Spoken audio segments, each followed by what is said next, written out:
let's get ready for a start. A couple of wipers on, looking back through the field.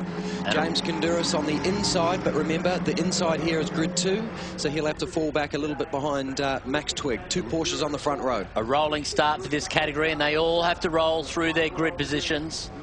They're under strict instructions from the category management to make sure they kept the gaps and came over the grid spots correctly, which they've done, and it looks like it's a clean start today. Tony Quinn on the inside, that's the Aston Martin that caused a few little dramas yesterday, side by side with Peter Hackett. Hackett's got the inside line on the run out of 2. Yeah, you have to say Tony Quinn was pretty gentle there, allowed them all through nice and clean. Jim Richards in the 997 Porsche Cup car. He obviously is about 100 horsepower down on some of the leading Porsches here, so it's always a strong effort to see Jim Richards well up inside the top 10. I think that was Grant's Porsche that slipped up the inside of Tony Quinn in the Audi. That is a fantastic looking car, the Audi. It's only its second meeting here in Australia. Tony Quinn problems again, has he? Problems again by the look of it, mate. He's pulled to the inside.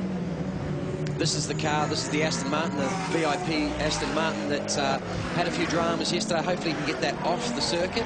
What happens is they said it triggered a problem with the fly-by-wire throttle, and it just goes into a complete limp mode. So it looks like it's done it again. O'Halloran in the 430 Ferrari.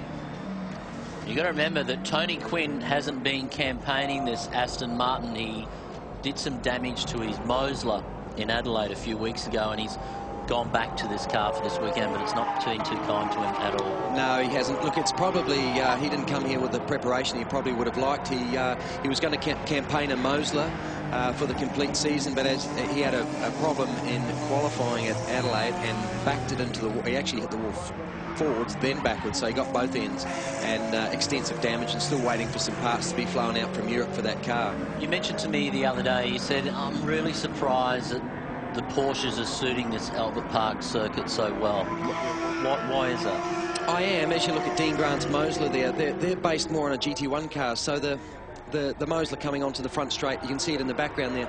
That's a very aerodynamic car. It's got a lot of horsepower. It's basically a flat bottom car, like driving a single-seater. It should be extremely fast around here, whereas a Porsche should be more suited to the tight, twisty, bumpy type circuits.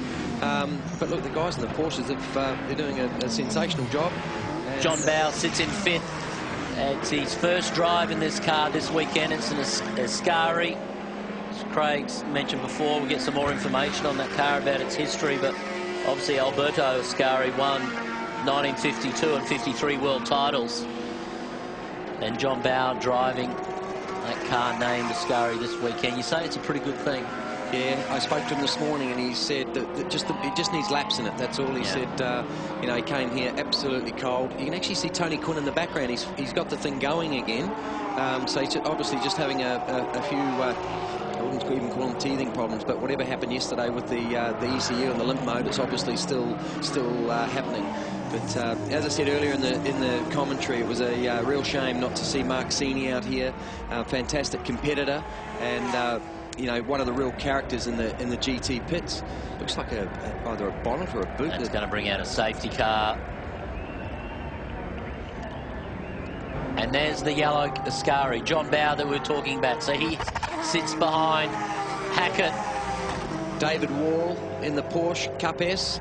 And there is the bright yellow Ascari of John Bowe. John was saying to us this morning, he said, you know what, I felt racy, I'm feeling good in the car, but he goes, the brakes on that Porsche are strong. Can he get this up the inside? This is done. Oh. It's not done. David Wall, he came here with a mindset. He's running quite a high parity. We've got a replay of the rear of the Maserati coming off. So that's what we saw the Marshall risking his life and limb to go out on the circuit and get. I bet you that's a piece of cheap equipment too, huh? Yeah, that's probably a $10,000 boot there.